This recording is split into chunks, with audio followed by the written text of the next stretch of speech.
दोस्तों, आज की इस डरावनी कहानी को शुरू करने से पहले एक छोटी सी बात, सब्सक्राइब बटन को दबा दीजिए। बिहार के गया जिले में एक छोटा सा गांव था। चारों तरफ खेत, बीच में कच्ची सड़कें और गांव से थोड़ा दूर एक पुराना तालाब। दिन में वो तालाब बिल्कुल सामान्य दिखता था, लेकिन रात होते ही वहां ऐसा सन्नाटा छा जाता था जैसे पूरी दुनिया मर चुकी हो। गांव के बूढ़े लोग कहते थे, उस तालाब के पास रात में मत जाना, क्योंकि वहां रहता है पंड उब्बा। कहते हैं जो भी इंसान पानी में डूबकर मर जाता है, उसकी आत्मा उसी पानी में फंस जाती है और फिर वो बन जाता है एक भूखा जल प्रेत, जो इंसानों से बीड़ी, शराब और आखिर में उनकी जान मांगता है। लेकिन गांव के लड़कों को यह सब बस कहानी लगती थी। उन्हीं लड़कों में से एक था मोहन। मोहन 18 साल का होने वाला था।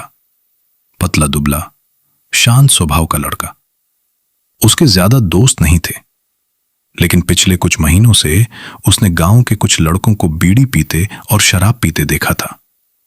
उन लड़कों को देखकर उसे लगता था कि यही बड़ा होने की निशानी है। उसने तय कर लिया था, अपने 18वें जन्मदिन पर वो पहली बार शराब और बीड़ी ट्राई करेगा, अकेले, किसी ऐसी जगह जहां कोई देख ना सके। और उसके दिमाग में सबसे पहला नाम आया वो पुराना तालाब। वही तालाब जहां जाने से गांव वाले रात में डरते थे। रात के करीब 11 बजे मोहन के मां बाप सो चुके थे। मोहन धीरे से उठा, अपने पिता की अलमारी खोली, एक पुरानी बीड़ी की डिब्बी निकाली और प्लास्टिक की बोतल में थोड़ी सी विस्की भर ली। उसके हाथ कांप रहे थे, डर से नहीं, एक्साइटमेंट से। उसे लग रहा था कि आज वो सच में बड़ा बनने वाला है। उसने धीरे से घर का दरवाजा खोला और अंधेरी रात में निकल पड़ा। गांव की गलियां खाली थीं। दूर कहीं कुत्तों के भौंकने की आवाज आ रही थी। मोहन अपने फोन की टॉर्च ऑन करके खेतों के बीच से चल रहा था। रात की हवा अजीब ठंडी थी, इतनी ठंडी कि मई की गर्मी में भी उसकी सांसों से धुआं निकल रहा था। चलते चलते अचानक उसे लगा जैसे कोई उसके पीछे चल रहा हो। चर चर, सूखी घास दबने की आवाज। मोहन तुरंत पीछे मुड़ा, लेकिन वहां कोई नहीं था। उसने खुद को समझाया, डर मत, कुछ नहीं है, और वो आगे बढ़ गया। कुछ मिनट बाद उसे सामने वो तालाब दिखा, काला, शांत और बिल्कुल मृत जैसा। चांद की हल्की रोशनी तालाब के पानी पर पड़ रही थी, लेकिन पानी में कोई हलचल नहीं थी। एक भी मेंढक नहीं, एक भी पक्षी नहीं, बस सन्नाटा। ऐसा लग रहा था जैसे उस जगह से सारी आवाजें गायब हो चुकी हों। मोहन धीरे धीरे किनारे जाकर बैठ गया। उसने फोन की टॉर्च बंद कर दी ताकि कोई उसे देख न सके। उसने कांपते हाथों से बोतल खोली। विस्की की बदबू हवा में फैल गई। मोहन ने पहला घूंट लिया।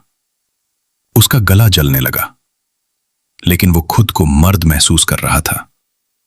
उसने जेब से बीड़ी निकाली, माचिस जलाई, और जैसे ही आंख की हल्की रोशनी उसके चेहरे पर पड़ी, उसे लगा उसके बगल में कोई बैठा है। मोहन तुरंत मुड़ा, लेकिन वहां कुछ नहीं था, सिर्फ अंधेरा। उसका दिल तेजी से धड़कने लगा। उसने खुद को संभाला और बीड़ी जलाने लगा। तभी छपाक, तालाब के पानी में कुछ हिला। इस बार आवाज बहुत पास से आई थी। मोहन ने धीरे धीरे अपनी टॉर्च ऑन की और पानी की तरफ रोशनी डाली, लेकिन पानी बिल्कुल शांत था। फिर अचानक उसे महसूस हुआ कोई उसकी गर्दन के पास सांस ले रहा है। मोहन का पूरा शरीर जम गया। उसने धीरे धीरे पीछे देखा और उसकी चीख निकल गई। अंधेरे में 2 नीली चमकती आंखें उसे घूर रही थी। वो आंखें इंसान की नहीं थी। टॉर्च की रोशनी जैसे जैसे ऊपर गई, वैसे वैसे वो चीज दिखाई देने लगी। उसका पूरा शरीर गंदी हरी काई से ढका हुआ था, हाथ पैर उल्टे मुड़े हुए, लंबी सूखी बाहें, नाखून किसी जानवर के पंजों जैसे, और उसका चेहरा ऐसा लग रहा था जैसे किसी इंसान की सड़ी हुई लाश पानी में कई सालों तक पड़ी रही हो। उसके मुंह से तालाब का काला पानी टपक रहा था और उसके बड़े बड़े दांत हाथी के दांतों जैसे बाहर निकले हुए थे। वो चीज धीरे धीरे मुस्कुराई, फिर एक भारी सड़ी हुई आवाज में बोली, बीड़ी दे। मोहन का खून जम गया, उसकी सांसें रुकने लगी। वो समझ चुका था ये इंसान नहीं था, ये पंडउब्बा था। पंडउब्बा धीरे धीरे उसके और करीब आने लगा। उसकी आंखें भूखे जानवर जैसी थीं। वो फिर बोला, शराब दे। उसकी आवाज के साथ सड़े हुए पानी की बदबू मोहन के चेहरे पर आ रही थी। मोहन डर के मारे कांप रहा था। उसके हाथ में बीड़ी और शराब दो। अगली सुबह जब मोहन घर पर नहीं मिला तो पूरा गांव उसे ढूंढने लगा। घंटों बाद कुछ लोग डरते डरते तालाब के पास पहुंचे। मां किनारे पर सिर्फ 2 चीजें पड़ी थीं, एक आधी खाली शराब की बोतल और आधी जली हुई बीड़ी। गांव वालों के चेहरे सफेद पड़ गए। उन्हें समझ आ चुका था मोहन अब जिंदा नहीं था। तभी तालाब के बीचों बीच कुछ पानी पर तैरता दिखाई दिया। वो मोहन की लाश थी।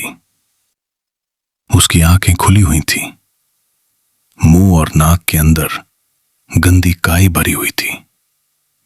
ऐसा लग रहा था जैसे किसी चीज ने उसे पानी के अंदर दबाकर रखा हो। और सबसे डरावनी बात, मोहन के हाथ में अब भी वो बीड़ी फंसी हुई थी।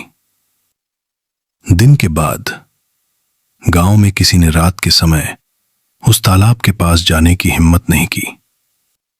लेकिन कई लोगों का कहना है आज भी रात के अंधेरे में अगर कोई उस तालाब के पास शराब या बीड़ी लेकर जाए तो पानी के अंदर से 2 नीली आंखें उसे घूरती दिखाई देती हैं और फिर एक सड़ी हुई आवाज सुनाई देती है, बीड़ी दे। मोहन की मौत के बाद पूरा गांव डर गया था।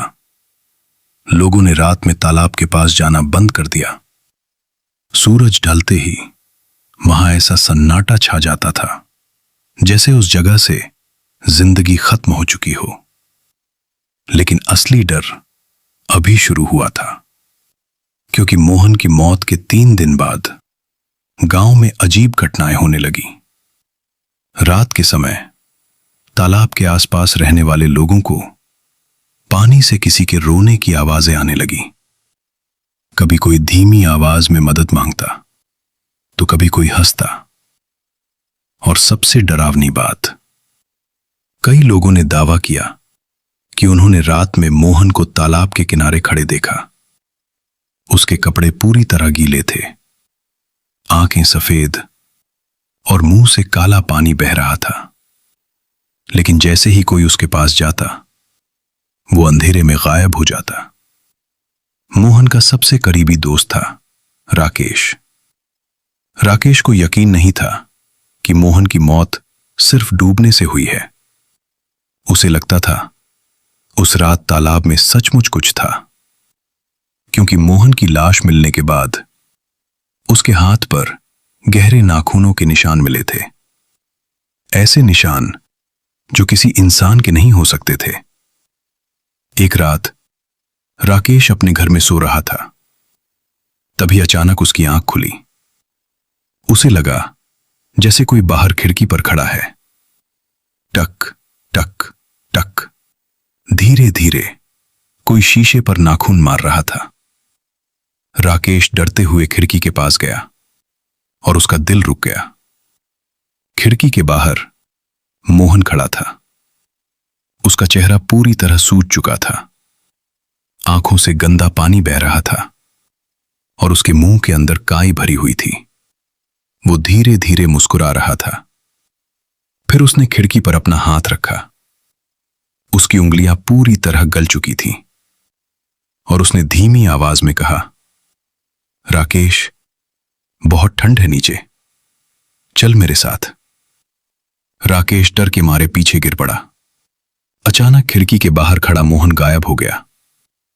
लेकिन उसी समय घर के पीछे वाले तालाब से छपाक छपाक छपाक पानी में किसी भारी चीज के चलने की आवाज आने लगी।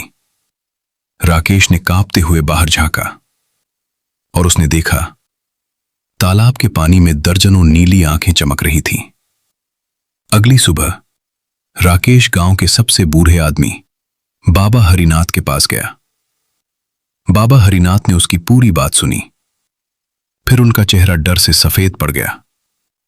उन्होंने धीमी आवाज में कहा, पंडुब्बा सिर्फ लोगों को मारता नहीं, वो उन्हें अपने जैसा बना देता है। राकेश के शरीर में सिहरन दौड़ गई। बाबा बोले, जो इंसान उसकी पकड़ में मरता है उसकी आत्मा तालाब में कैद हो जाती है और फिर वो भी पंडुब्बा बन जाता है। राकेश ने कांपते हुए पूछा, तो अब क्या होगा? बाबा हरिनाथ बोले, अगर मोहन की आत्मा को मुक्त नहीं किया गया तो जल्द ही पूरा गांव उस तालाब का शिकार बन जाएगा।